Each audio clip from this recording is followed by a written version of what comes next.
Hi everyone, my name is Tommy and welcome to my channel, The Immortaldaoist. Any of my Xianxia fans or lovers out there, you probably get the reference to the name.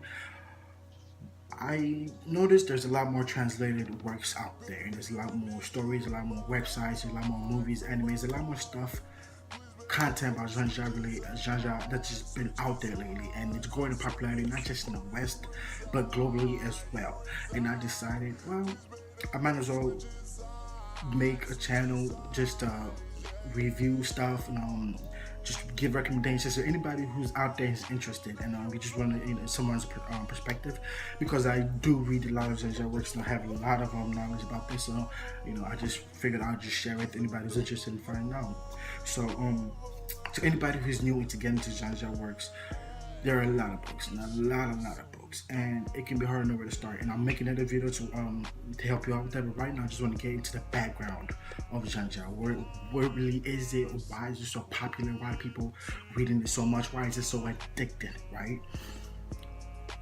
Okay. Before we get into that, a brief explanation of Xianxia. Xianxia is kind of like extrapolated and based on top of Wuzhai. Wuzhai stands for martial hero, right? Mainly in Wuzhai, you have the characters just focusing on martial arts, and it's set in a Jianghu most of the times, and it's often political. Deals with like emperors and different dynasties and different empires fighting, and usually they're recruiting like pugilists, which are like the martial artists. Not all the time, but most of the time. These benchmarks don't fit with them all the time. Mostly in Wuzhai, it's grounded. It's the craziest it gets is with like maybe the light foot technique, or the martial arts techniques. You usually doesn't get too crazy. A great example of Wuzhai is in the Jinyang series, the Condor Hero series. There's a lot of remakes out there. I think it was a remake last year, or the year before. If you guys can find it, you can watch it. It'll be great. It's good too. Depending on which remake you watch, but they don't really change the story too much, and the story itself is good.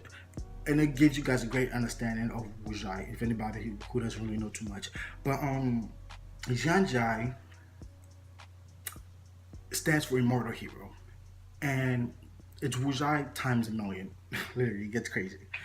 Xianxia focuses on the Dao, Great Way, which also means a great way, and usually like immortality.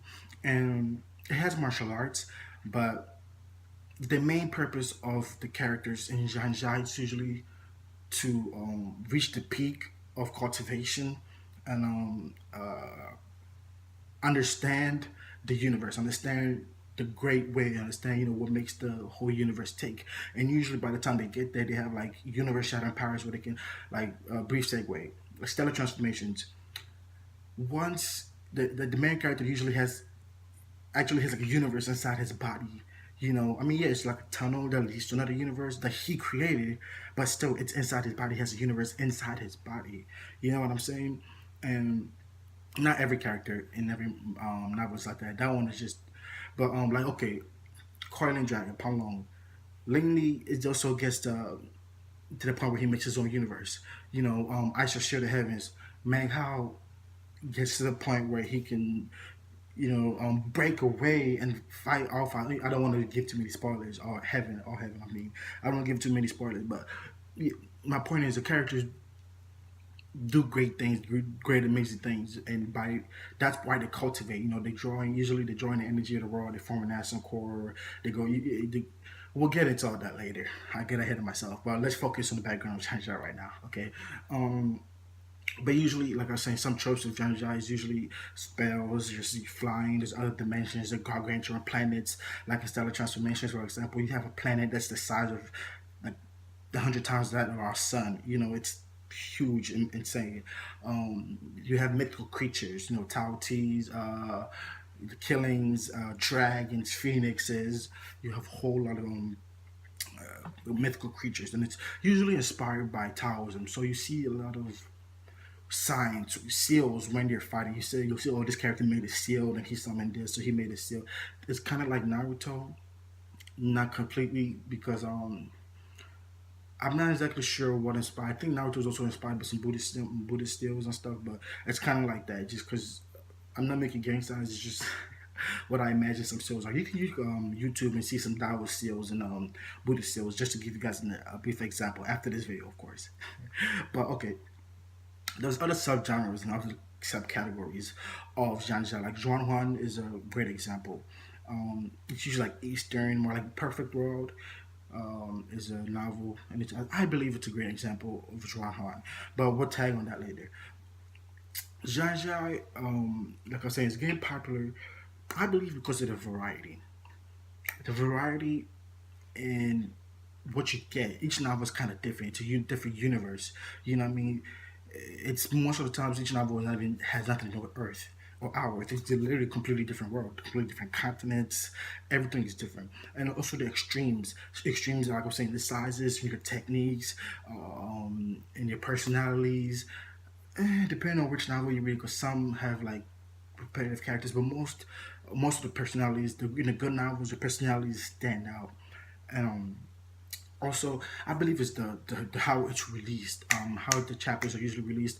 I believe the original sometimes in China is like 2 or 3 chapters a day, but in a translated work, sometimes you can get 2 3 a week. Sometimes you get like Wujaro does a great job. Usually they release some novels like two twice a day, and when it's especially when I was really good and you're hooked like that, you keep coming back because you're waiting for the next one. It's not how most novels in the West, not just in the West, but worldwide, I should say. It's not how most novels are done, where you just buy the book and maybe the next series comes out and you just buy that book. Now, this one is like each chapter can be anywhere between like I said 2,000 words to 3, 4, 5,000 words, and so you're just waiting for the next chapter, waiting for the next chapter. You're just like, oh, you're addicted, you're hooked. Um, but anyways, and I believe another reason this genre is so popular is because like the amount of imagination involved. Because as I was saying, each book you're reading is a different universe, a different world, a different ball game. It's something completely different from the last novel you read, unless they're connected or something like that. But yeah, that's why it's so great. And Zanzari does what other novels can't. Like for example, Harry Potter. No matter how powerful he gets, one day he's still mortal. He's still gonna die. And yeah, you can say the whole split the soul, Horcrux thing, but no, that's a point. It's like abnormal to do that. It's not in Zanzai though. It's pretty normal for people to live, to achieve immortality. Um, and like for example, another one, Superman. Yes, I know it's not novel, but Superman, was born for like that. He was a Kryptonian. He has the yellow sun giving power, but at the end of the day, a normal human can become like Superman in novels, of course. I'm talking in like the universe, the Lord of the Rings saga. No matter how strange and how, at the end of the day, it still takes place on Earth. They didn't really leave an Earth. Yeah, it's I think it's Middle Earth or something like that. Yeah, they didn't even leave the Earth, but it's still Earth. It never. Zhang if the character stays on their planet, you're kind of reading like that's not normal. That's a weird one.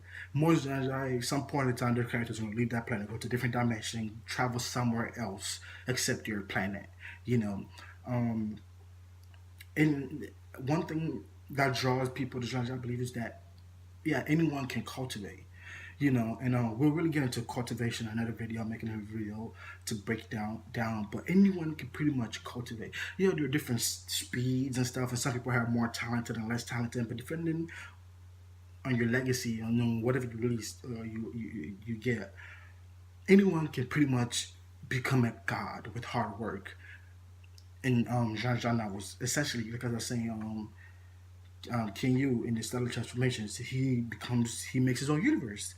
You know, that like godlike power. The same thing with Lin, same thing with Wan Ling, same thing with all these different characters. I don't want to just name different names because most people won't even understand what I'm saying. Because it's just you have to read that novel to know who I'm talking about.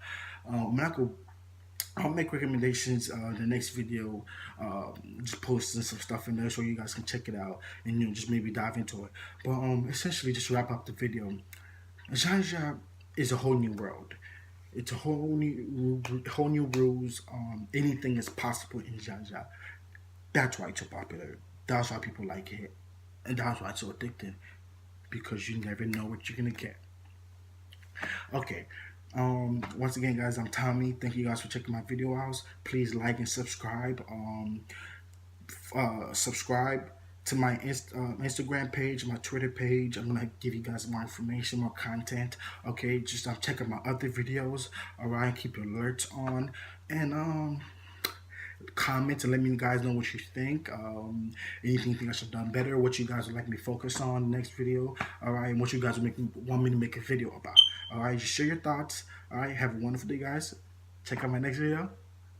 Peace.